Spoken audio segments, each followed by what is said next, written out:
Okay, so today is probably going to be, well, the next week or so is probably going to be our most technical part of the class. I'm going to be going over physically based rendering or physically based shading, whatever you want to call it. And it's the PBR guide for you guys to kind of understand how materials work, how light affects the surface, and essentially the theory of physically based rendering and shading. All right. So if you guys can see my screen, I do have the PowerPoint up. It's kind of a long PowerPoint. It's kind of a long slideshow, so I want to get through it as efficiently as possible for you guys. All right. So let's talk about physically based rendering.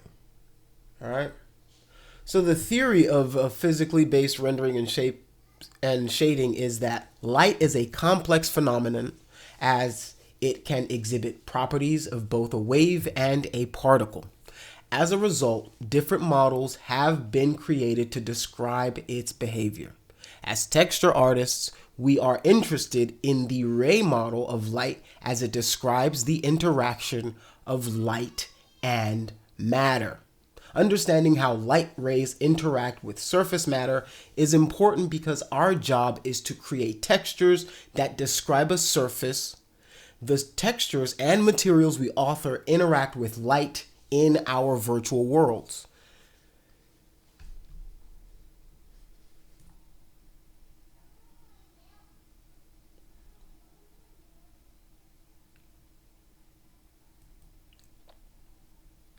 Absorption and scattering, transparency and translucency. So when traveling in an inhomogeneous medium or translucent material, light can be absorbed or scattered. When light is absorbed, the light intensity decreases as it changes into another form of energy, usually heat. Its color changes as the amount of light absorbs depends on the wavelength, but the direction of the ray does not change. When light is scattered, the ray direction changes randomly, and the amount of deviation depends on the material itself. Scattering randomizes light direction but doesn't change its intensity. An ear is a great example of this phenomenon. The ear is thin, so absorption is very low. So you can see the scattered light radiating from the back of the ear, right? The light source is back here somewhere, right? And it's hitting, right, the back of the ear. So you can see a little bit of it protruding. The reason that you're not seeing the same because you've got the hair, so the light isn't going through your hair, the skull, into the front of the head, right? But the ear is relatively thin, so you're going to get some of that light passing all the way through. And what we call that is subsurface scattering. So because it's scattering, that light is scattering across that surface, and it'll give you kind of like a glowing effect, or not like necessarily a glow, but it'll make it look like the ear's a little glowing, and it looks like it's got a little bit of light passing through it. All right. If there's no scattering and the absorption is low, rays can pass directly through the surface.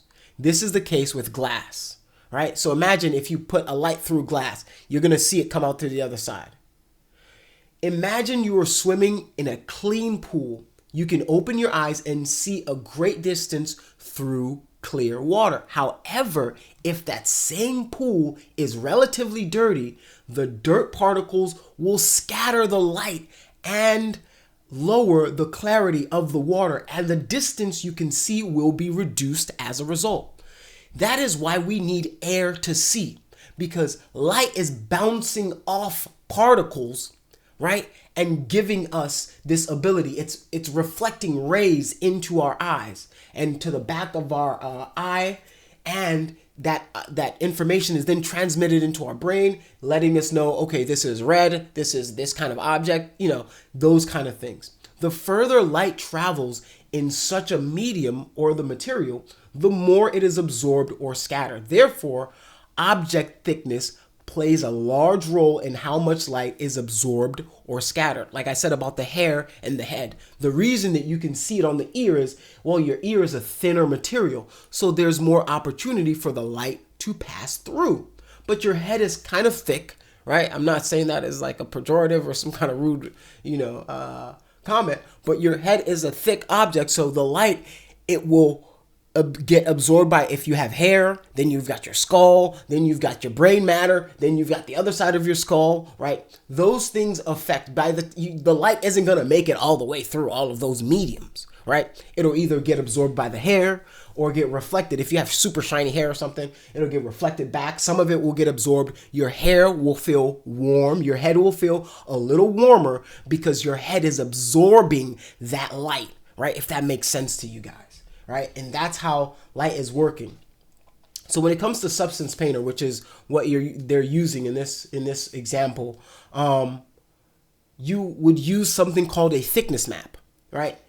Substance painter aside, you're going to be using a thickness map if you're doing any kind of video games or things like that that require subsurface scattering. All right. So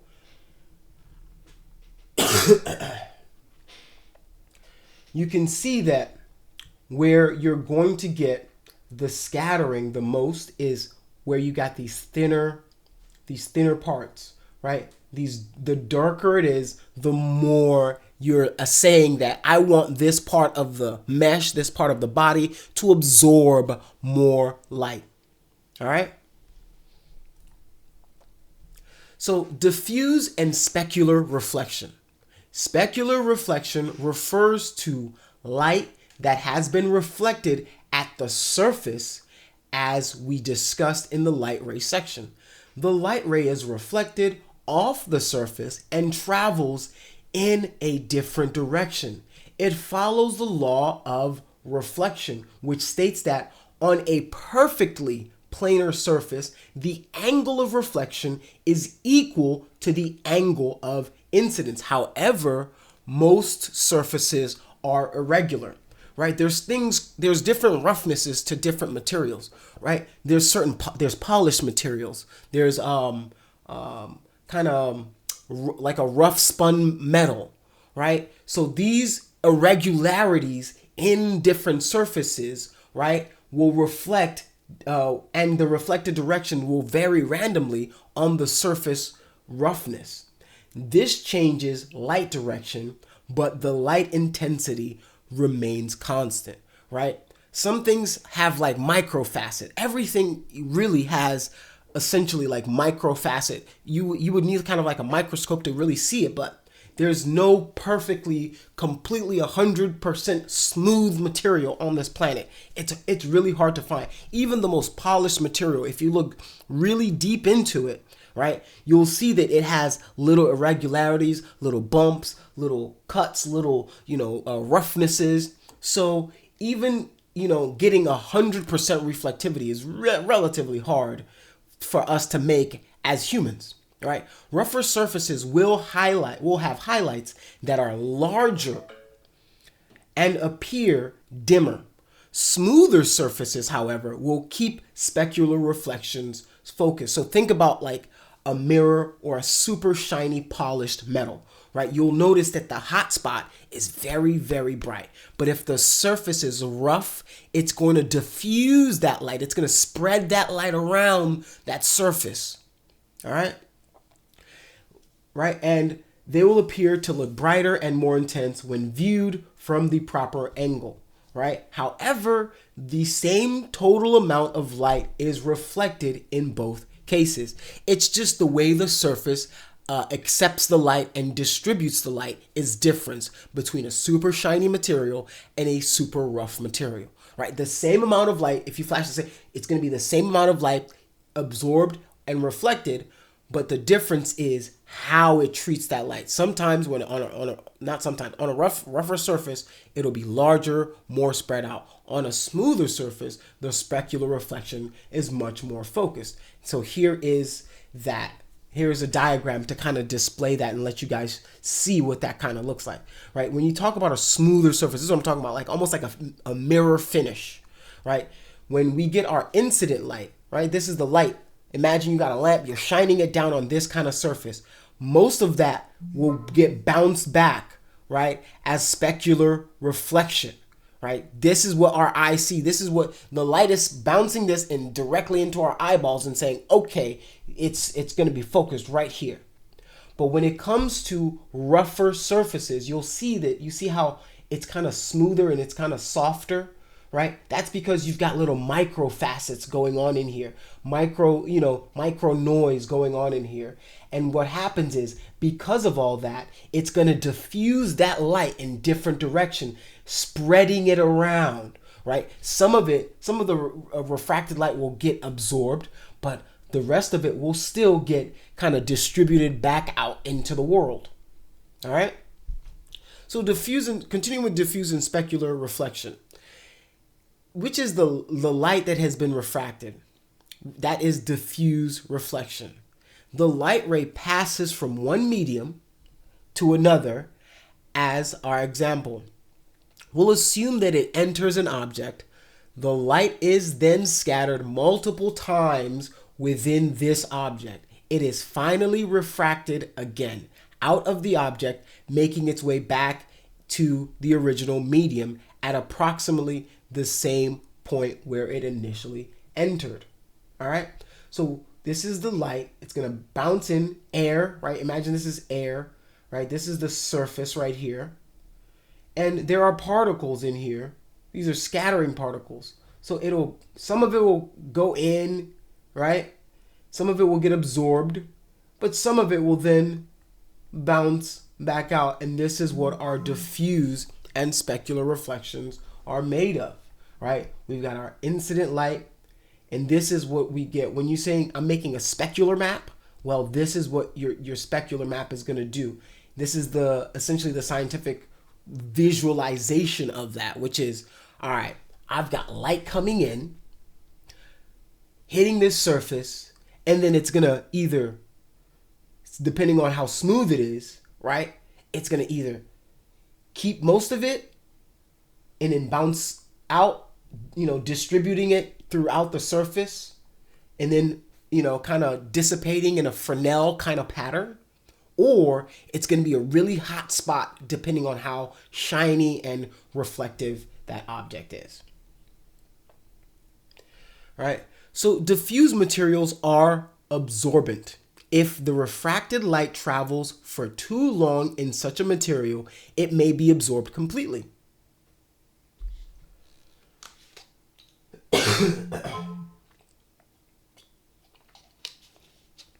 If light does not exit this material, it has likely traveled only a very small distance from the point. And I do apologize. I have done this lecture before, so I will refer to you to that one over this one. Just because there's probably going to be some coughing and water drinking and horrible sounds throughout this. So I just wanted to, do it for you guys, and I'll link you guys to the original version of it. All right. So therefore, the distance between the entry and exit points can be considered negligible. The Lambertian model, which is used for diffuse reflection in traditional shading, does not take surface roughness into account. Other diffuse reflection models, such as the Oren-Meyer model, do account for roughness. However, materials that have both high scattering and low absorption are sometimes referred to as participating media or translucent material. Examples are like smoke, milk, skin, jade, and marble. Rendering of the latter three may be possible with the additional modeling of subsurface scattering, where the difference between the ingoing and outgoing point of the light ray is no longer negligible. Accurate rendering of media with highly varying and very low scattering and absorption, such as smoke or fog, may require even more expensive methods, such as the Monte Carlo simulations. And what this is saying is that, I don't know if you guys have studied materials yet, or have been giving different material models yet. Lambert shader, I think, is you'll find that in Maya, but I think it's been ported into Max and maybe used in Blender. I don't know what their base material is in Blender. It might be the Lambert shader. But there are different shaders, and these different models take into account different, what I will call, maps, right? Maps are as in, okay, I'm going to need a diffuse layer, which is usually the color, right? And then I might need a roughness layer, which is going to deal with the micro facets or the roughness, how, deep those crevices are of the model. Then I'm going to add a specular map, which is going to deal with the reflectivity and the refraction of the model. And what they're saying is some of these models, some of these shaders, some of these different materials do not account for the roughness map in their calculations.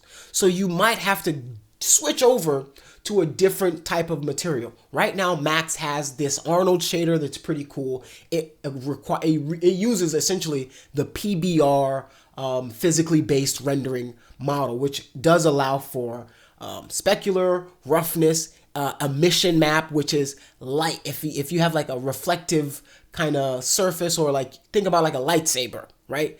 You would need an emissive map to show the brightness and the color and the glow of your lightsaber. All right. Perfect example. All right. So in theory, both diffuse and specular reflection are dependent on surface irregularities, where the light rays intersect with a medium. In practice, however, the effect of roughness on diffuse reflection is less visible because of the scattering that occurs inside of the material. As a result, the outgoing direction of the ray is fairly independent of surface roughness and the incident direction. The most common model for diffuse reflection, Lambertian, completely neglects roughness. I just told you guys that. There is no roughness map when you're using a Lambert shader, right? In this guide, we refer to these surface irregularities as surface roughness. Surface irregularities can have several other names: roughness, smoothness, glossiness, or microsurface, depending on the PBR workflow in use. All these terms describe the same aspect of a surface, which is the subtextile geometric detail. Like I said, you'd have to take maybe a microscope, like look at everything around you. Everything doesn't have the same level of smoothness. If you look at your table, if you look at your chair, if you look at your computer, if you look at your laptop, if you look at your keyboard, right? Some of it, like even the screen, might have it's a different finish than maybe even the border, the trim of it, right? All of these different surfaces interact and interpret light differently, right? So our job as artists is to create textures and materials that speak to those irregularities in our textures. That is what's going to give us the most accurate representation of our model. All right, so the microfacet theory. These surface irregularities are authored in the roughness or glossiness map, depending on the workflow that is being used. A physically based BRDF is based on the microfacet theory, which supposes that a surface is composed of a small scaled planar detail surface of varying orientations called microfacets, right? In our old, in the rough model that we were looking at earlier with when the light passes through and it kind of diffuses it a little bit out. It scatters the light a little bit. Well, what's happening is underneath, when I told you got to go microscopic, well, the surface may look super smooth, but when you go in, you're going to see that there are these little jagged facets that happen all over the surface that is reflecting the incoming light.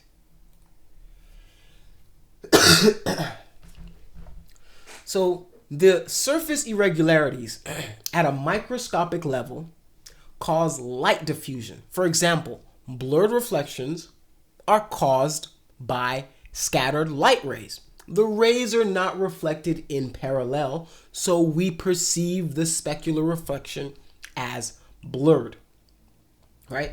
So you might get light that's coming right here, right? That's shining all right here, but it's having to deal with, okay, boom, I got this, so I might go over this way. I got this one, I might go over this way. I got this one, I might bounce back this way. So it's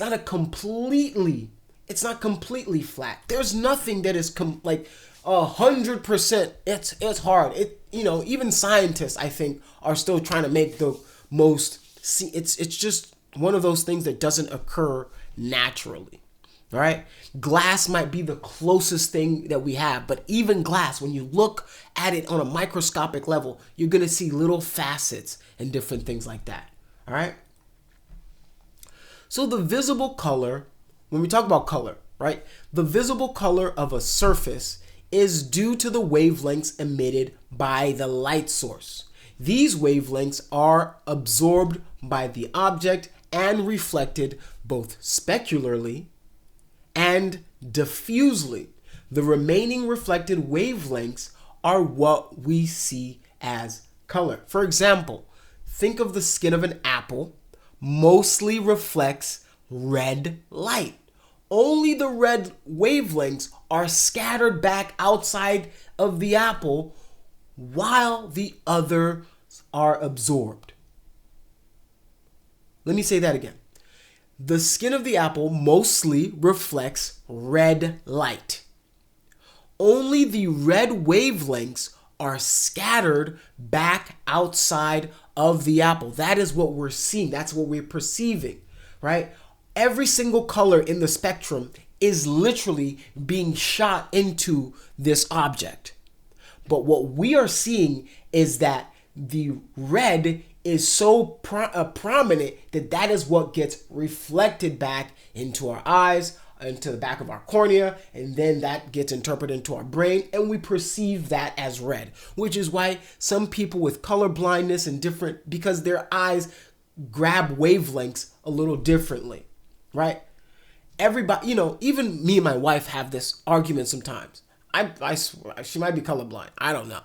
But we might look at two of the same color and we will perceive it differently, right? Because the amount of wavelength that is going into my eye sockets is a little different than the amount of wavelength that's going. So mine, it might be a deep red, and to her, it might be a light red, right? So these things can occur, but we will all generally say, well, it's red, right? That's the idea of color when it comes to light. Light affects everything. The reason we need air to see is because light bounces off these particles. Light puts light rays of every single color, and what reflects back is this red color. The apple also has a bright specular highlight, the same color as the light source, because with materials that do not conduct electricity, dielectrics, like the skin of an apple, specular reflection is almost independent of wavelength. For these materials, the specular reflection is never colored. We will discuss the different types of materials, metals, and dielectrics in a later section. Substance PBR shaders use the GGX microfacet distribution method. So when we talk about BRDF, right, it's an acronym for bidirectional reflectance distribution function. It's a big word, but all that really means is it's a function that describes the reflectance properties of a surface, right? It's going to determine the reflectance properties of any given surface. In computer graphics, there are different BRDF models. Some of these are not physically plausible, right? You can definitely go above and beyond, right? You can break the model, essentially. You can go, like super hot, supernova like the sun, right? You can do that, but to get physically accurate material, it must be energy conserving and exhibit reciprocity, right? Reciprocity refers to the Helmholtz reciprocity principle, which states that incoming and outgoing light rays can be considered as reversals of each other without affecting outcome of the BRDF, right? So when the BRDF used by substances PBR shaders are based on Disney's principled reflectance model. This model is based on the GGX microfacet distribution. GGX provides one of the better solutions in terms of specular distribution, with a shorter peak in the highlight and a longer tail in the fall off. It looks more realistic. All right. What you'll see is that this is a blend shader, right? If you look in your materials tab, there's different types of shaders that you'll get. And different models allow you to do different things. All right. So these materials, this is the blend shader and this is the GGX shader. And what you're seeing here is even with the same roughness, the GGX model retains more detail in the reflection, right? You can see that this is a little sharper than the blend shader. And that's just because of how the BRDF structure of the blend shader works versus the GGX, which is what they use at Disney, right? So Substance Painter, Substance Designer, the Substance Package, which comes now with Adobe. It used to be a standalone program. I'm not going to get into that. The politics of, you know what? I'm not gonna digress. But you will also get more realistic direct light highlights, right? What that means is you can see that this one, it kind of dissipates a little bit. It's got a little bit of a kind of a halo feel. This is much sharper and a little less realistic, right? I'm trying to get the point across that because every single surface that we have on this planet has some level of micro facet to it, it's almost impossible to get such a sharp reflection, right?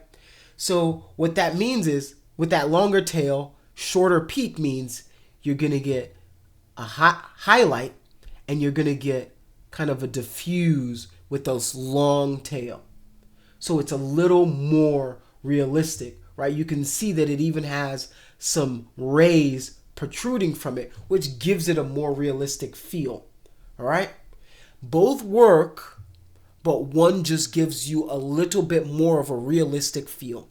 And these can kind of feel a little nitpicky, but these are some of the things which the closer we get to what reality looks like, the better we can light our objects, light our scenes, tell better stories, make things just look and feel more real and grounded in our reality, right? How our sun works, how our moonlight works, how everything works will be better represented if we can just get our models to be lit the way they would look in reality.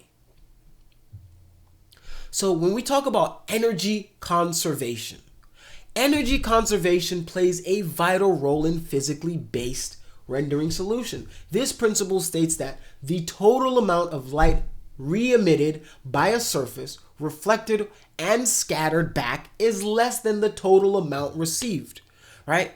It's gonna, like I said, sometimes it's gonna take some of that light, right? It's gonna absorb it and it'll turn that into heat. And then sometimes it'll bounce it, but you're never going to get, it's not going to be a 1-for-1, like you bounce it in there and you think about it like a ball, right? If you throw a bouncy ball, it will start to lose kinetic energy as the further it bounces, right? Because what happens is your first initial bounce, you might be throw it really hard, boom. The ground will absorb some of that kinetic energy and then send some of it back into it, and it'll bounce, and then it's going to lose some of that energy as it's going and going and going, right? In other words, the light reflected from a surface will never be more intense than it was before it hit the surface. As artists, we don't have to worry about controlling energy conservation. This is one of the advantages of PBR. Energy conservation is always enforced by the shader itself.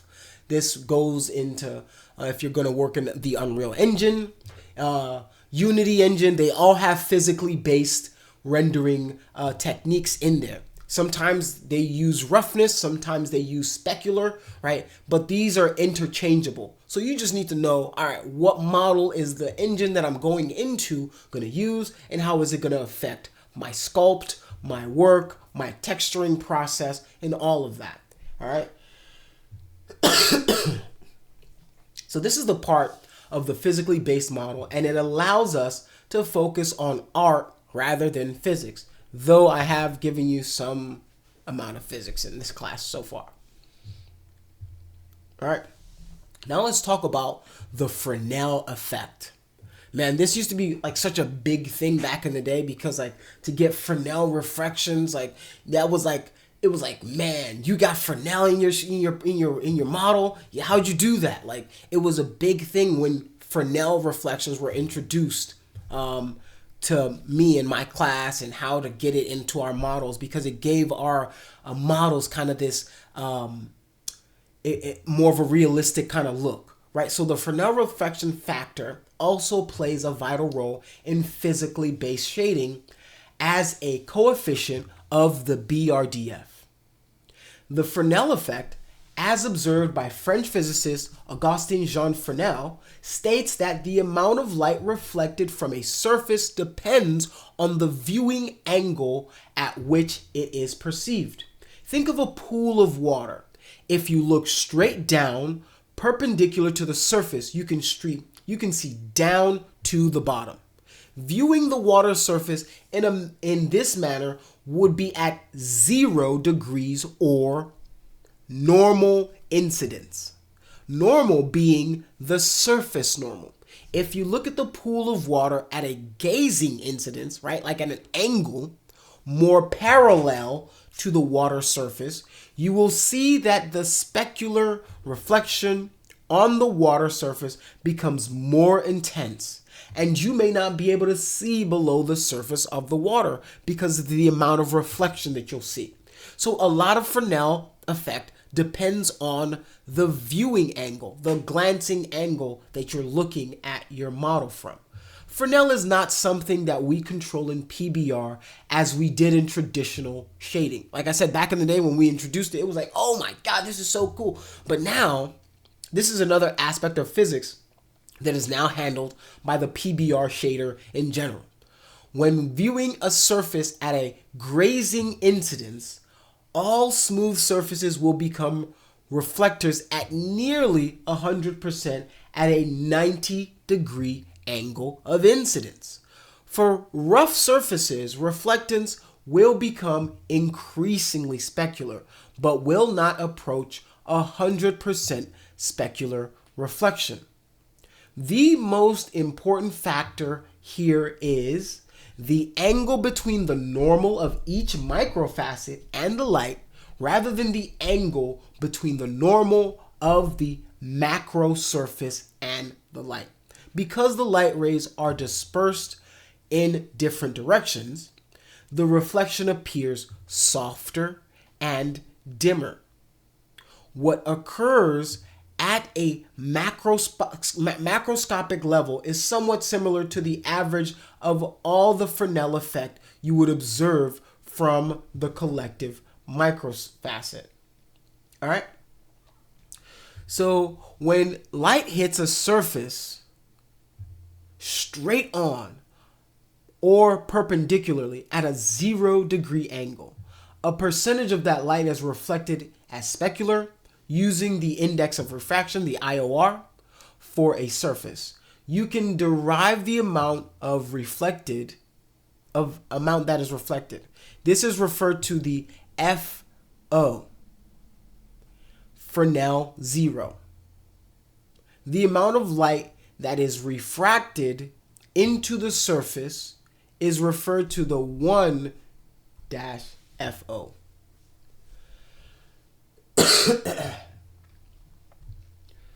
So when we're looking at it head on right here versus this glancing angle, you can see that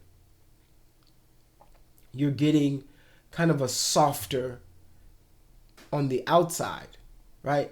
If you look on the outside of the model versus directly right here, you'll notice that there's kind of a soft haze kind of feel to the outside of it. All right. The FO range for most common dielectrics, right, non-metals, which are objects that don't conduct electricity, will be from 0.02 to 0.05. These are linear values. For conductors, the FO range will be 0.5 to 1.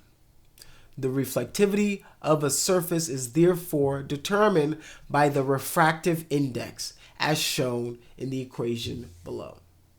All right, so this would be the equation you would use to calculate the index of refraction for whatever model you're using.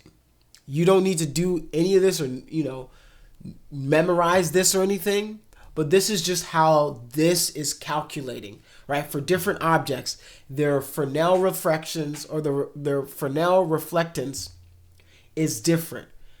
We need a way to calculate it. This is the math behind it, but a lot of times it's something you will do visually, all right?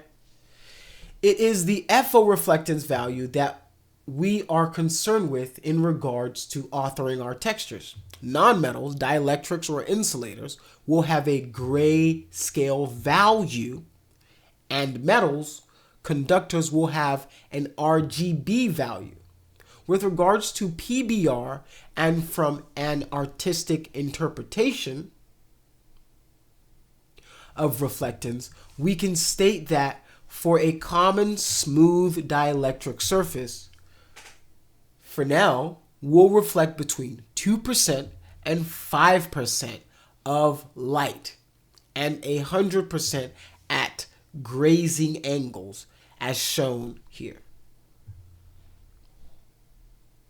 All right.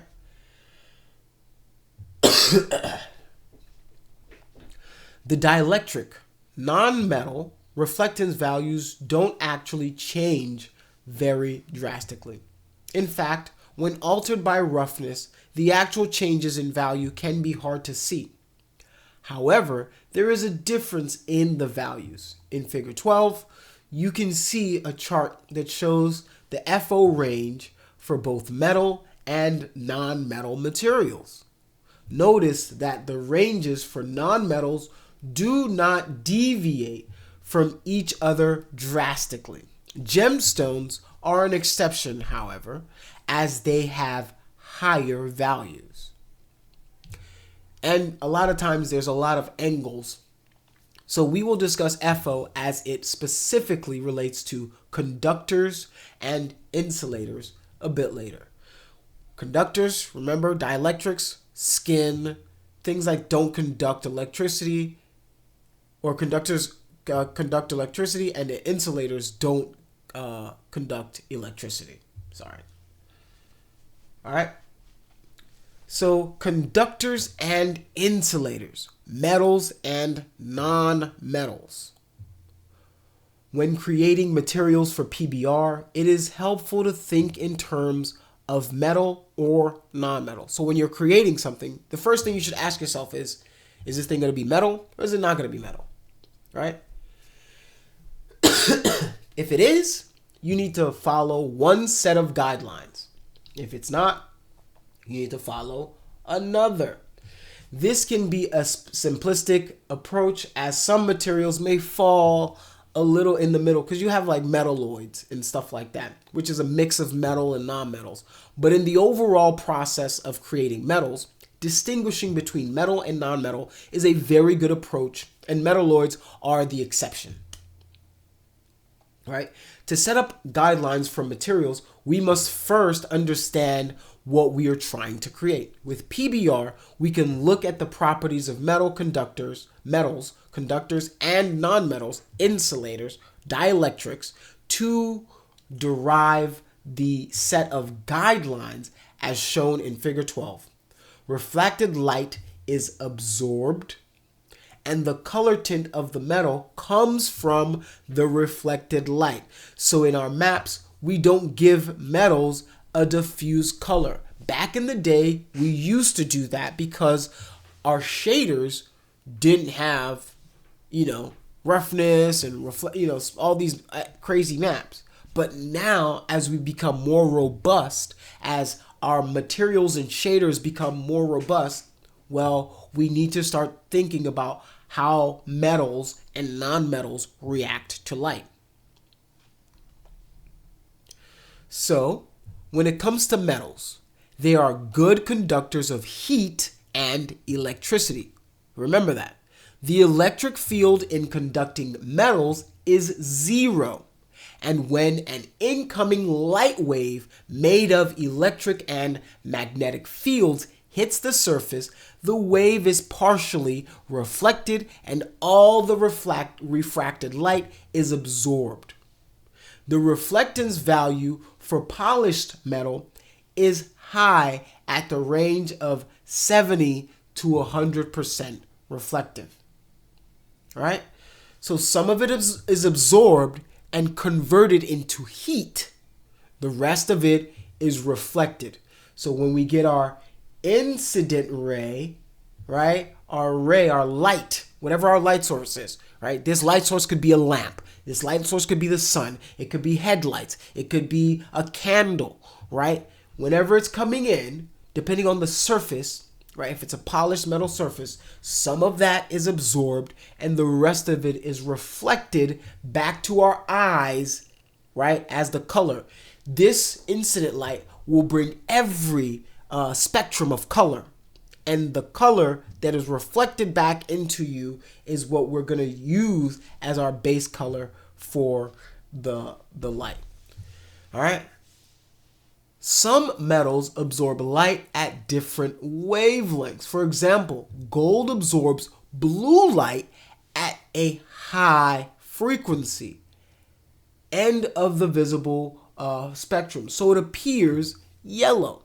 However, since the refracted light is absorbed, the color tint of metals comes from reflected light. In our maps, therefore, we don't give metals a diffuse color. For example, in the specular/gloss workflow, raw metal is set to black in the diffuse map, and the reflectance value is a tinted color value in the specular map. With metals, the reflectance value will be RGB and can be tinted. Since we are working within a physically based model, we need to use real-world measured values for the metal reflectance in our maps. So another important aspect of metal in terms of texturing is their tendency to corrode or rust. This means that weathering elements can play a large role in the reflective state of metals. If the metal rusts, this changes the reflective state of the metal. The corroded areas are treated as dielectrics, materials which are denoted by a black value in the metallic map shown here. So when we're making our metallic map, anything that is rusted, right, it's now treated as a dielectric, right? it's no longer conducting electricity, right? What we're seeing in the white surfaces, right, is the shiny parts, which is the metal that we see. And then you can see that, okay, well, we've got this. And when it comes to the base color, right, the rust itself will have a diffuse color or a base color.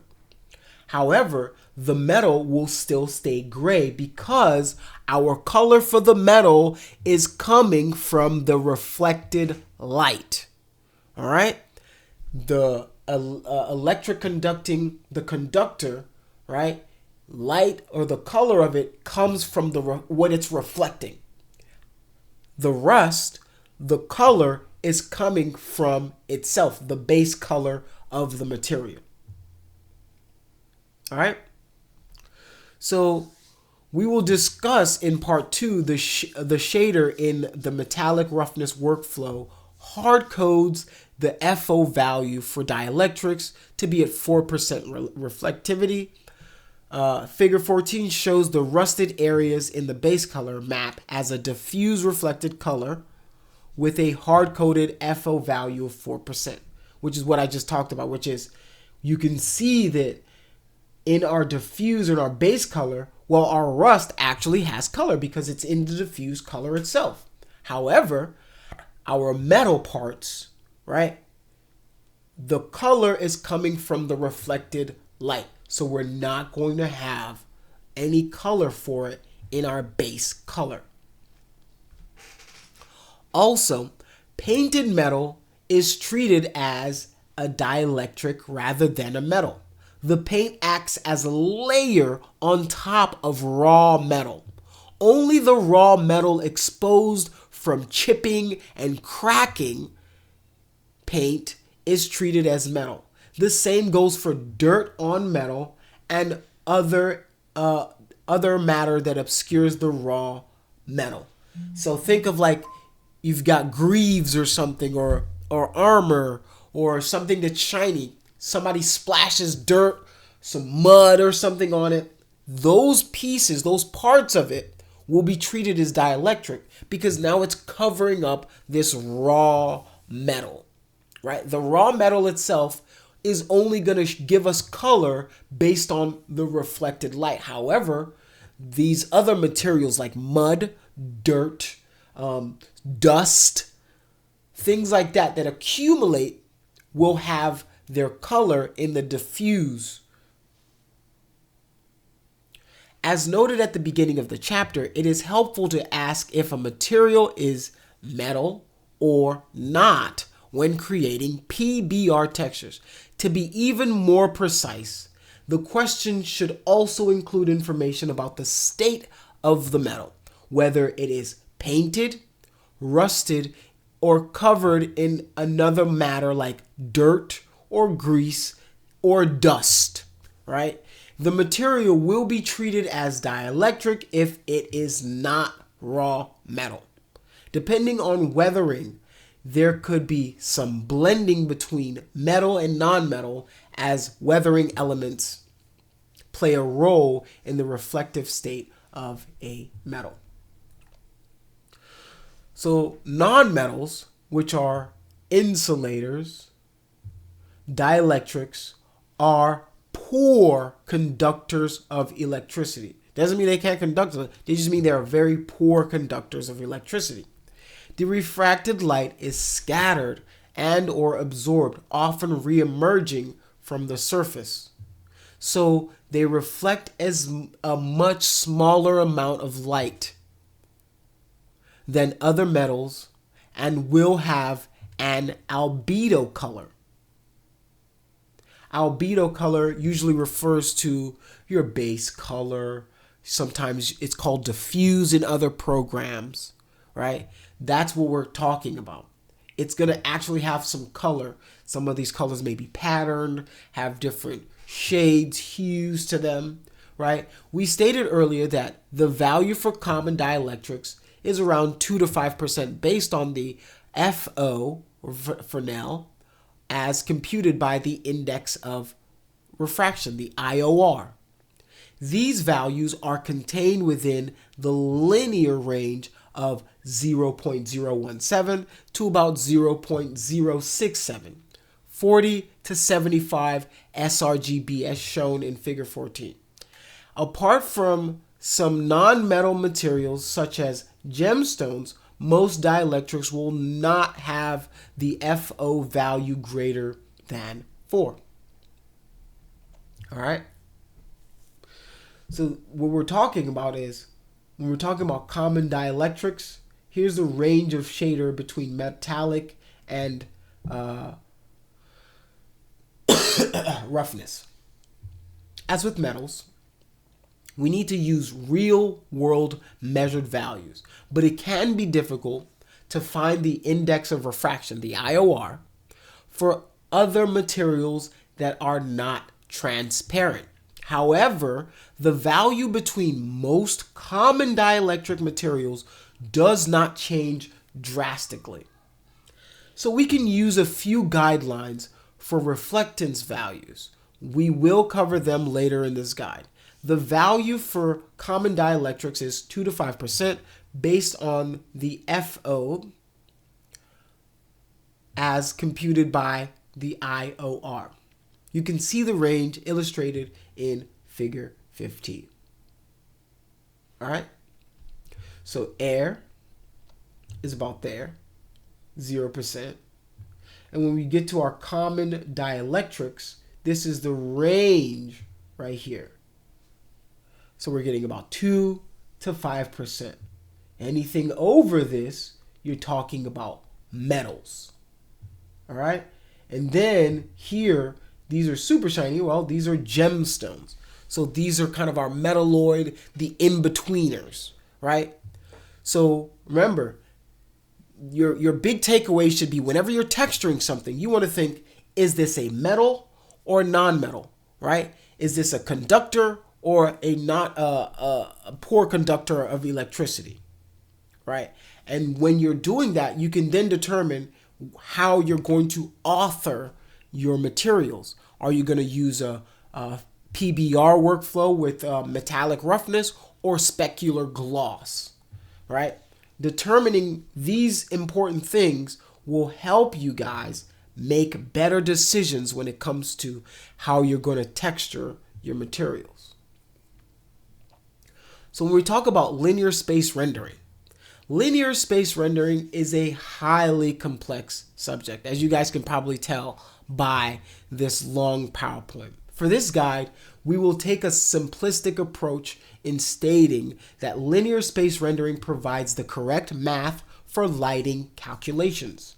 It creates an environment that allows light interactions to be represented in a credible, real-world manner. I told you, what we want to do is make these things as close to our real world as possible, right? Because when you think about it, how skin reacts, it's so complex that we need some more basic tools to help us as artists interpret these things so that when light hits our model, when light hits our object in a game, in a rendering, it's going to behave the way it would in the real world.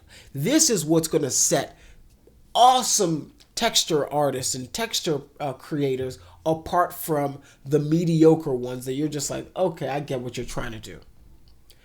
All right? So it creates an environment that allows light interaction to be represented in a credible real-world manner. For a discussion on linear space rendering, we must introduce the concept of gamma correction. When encoding images for display and storage purposes, gamma correction is the optimization process of reducing bandwidth and bit allocation. This process leverages the human eye's perception of brightness, which approximately follows the cube root of luminance. The human visual system, the HVS, is more sensitive to relative differences in darker tones rather than brighter ones. Because of this, not using gamma correction is wasteful as too many bits will be allocated to tonal regions where the HVS cannot distinguish the between those tones, right? What it's saying essentially is that our eyes are way more sensitive to brighter objects, the difference between brighter objects than they are to darker objects. So when if you've ever played video games, there's sometimes when before you even start the game, it'll pop up this screen and say adjust, right? Make it so that this little image is barely visible, or so you can barely see it on your computer. Well, what that's saying is, based on your eyes, right? Where do you start to distinguish between the darks and the light? And the computer is going to go, all right, this is where for this human being, this is where this is starting to get too dark, right? Because the difference between 0.0001 darkness and 0.00001 darkness is so negligible that our eyes may not be very adept at visualizing it. There are some people with very sensitive eyes who can tell the difference between light gray and super light gray, or light gray or light dark gray to light darker gray. But generally, our eyes are much more sensitive when it comes to higher values of color and light than dark, because at some point you just can't see shit. At some point you just not, it's just gonna be black. Black is black is black is black, right? That's the idea of this HVS, this human visual system. So in a typical digital image creation process, the image is encoded using an encoding gamma function such as sRGB, OETF, or gamma 1/2.2. For presentation on a display device, the display device circuitry then decodes the image using its own decoding gamma function. The EOTF, a computer monitor, will frequently have a gamma setting of 2.2, right? When I'm rendering out of 3ds Max, I'll set the gamma. Sometimes it's set to 1. I'll set it to 2.2 so that when I get it into Photoshop doesn't have to decode that. It's going, okay, all of his textures, all of his materials, everything is already in that gamma 2.2 setting, right? So now a linear color space intrinsically has no gamma correction. This is equivalent to an effective gamma of 1.0. So usually everything's set to 1.0. I'll go in which yields correct linear computation. However, in order to present the rendered image correctly to the viewer, it needs to be encoded into gamma space, which is usually 2.2. Computations of color values and operations on color are performed in linear space. The process decodes gamma encoded values into linear values for our color maps, and from colors chosen while viewing on a monitor via the color picker, right? In a color managed workflow, this process typically involves tagging a texture map to be interpreted either as linear or as encoded with sRGB OETF, or gamma 1 or 2.2. The computations are then carried out in linear space, and the final rendered result is gamma encoded with either sRGB OETF or gamma 1 over 2.2.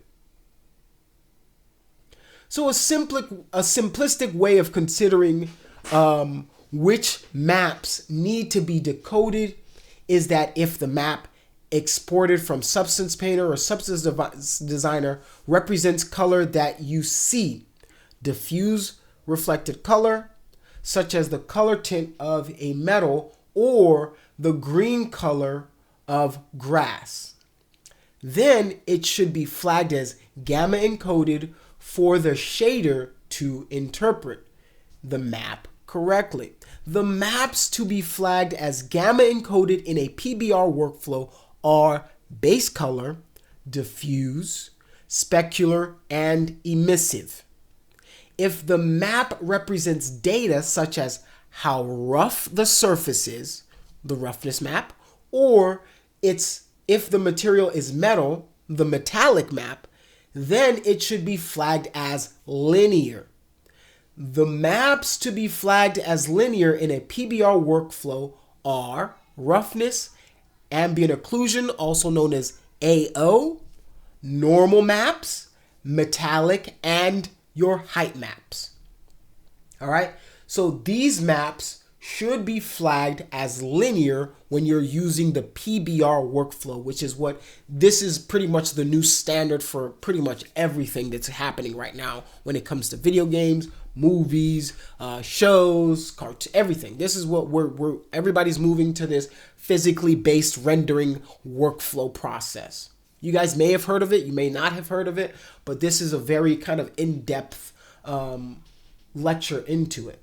So within Substance Designer or Substance Painter, which you guys should have access to because I've definitely taught it at school before, the conversation between linear and gamma space on inputs to the shader is handled automatically. So is gamma correction on the computed result in the rendered viewport. As artists, we don't usually need to worry about the linear computation and conversations within the Substance software, as the software will handle this by default. All right? So when it comes to linear space rendering, Substance Materials via Substance Integration plugin, outputs are flagged for linear gamma space automatically via the integration and the host application's color management. However, it's important to understand the process when substance maps are used as exported bitmaps rather than substance materials. You may need to manually flag the textures as gamma encoded or linear depending on the renderer you're using.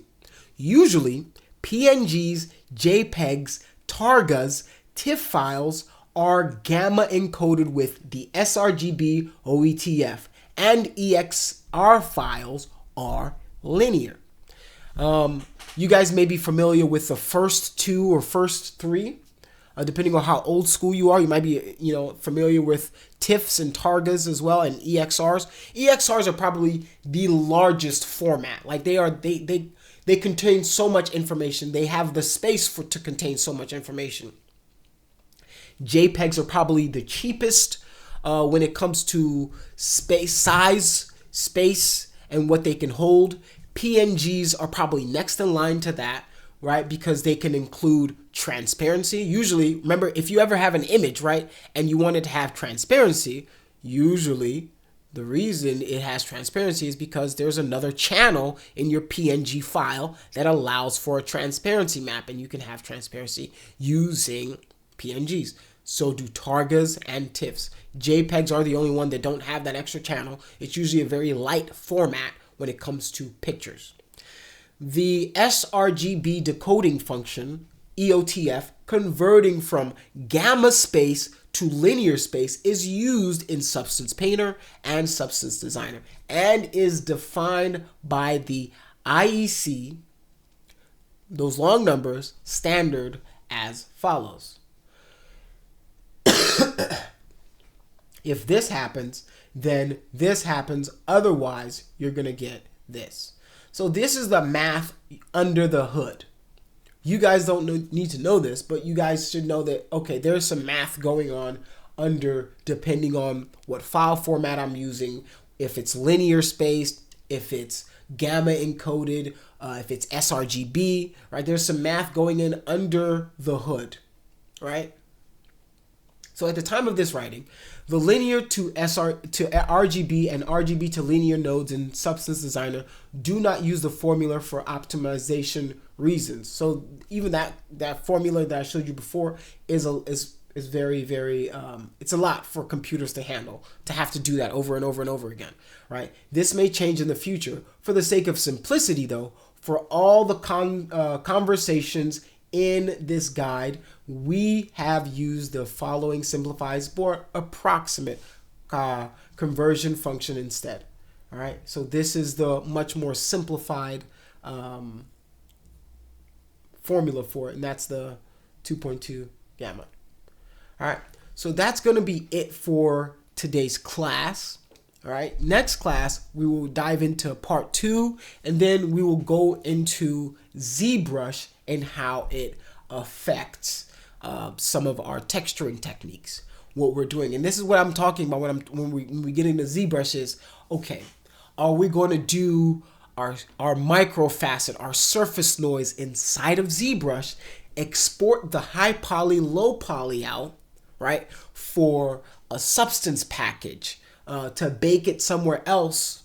Or are we gonna give it the bare mins, right, the bare minimum, and then do all of that extra stuff inside of substance or another package or something like that? There's advantages to all, right? There's advantages to doing it inside of ZBrush, getting your, like, I'm talking about skin normals, you know, the pores, the follicles, things like that, like scarring and things like that. Do you want to address that inside of ZBrush, or do you want to address that inside of another package, another rendering package in general? So these are the kind of questions that you guys should be asking. I will definitely make this available for you in the chat. Next class, we're going to go through the next part of this, and then we'll get into some more ZBrush. All right. With the last bit of time that I'll have, I'm probably going to just do a review on the stuff that you guys have posted so far, and then I will call it a day for there. All right.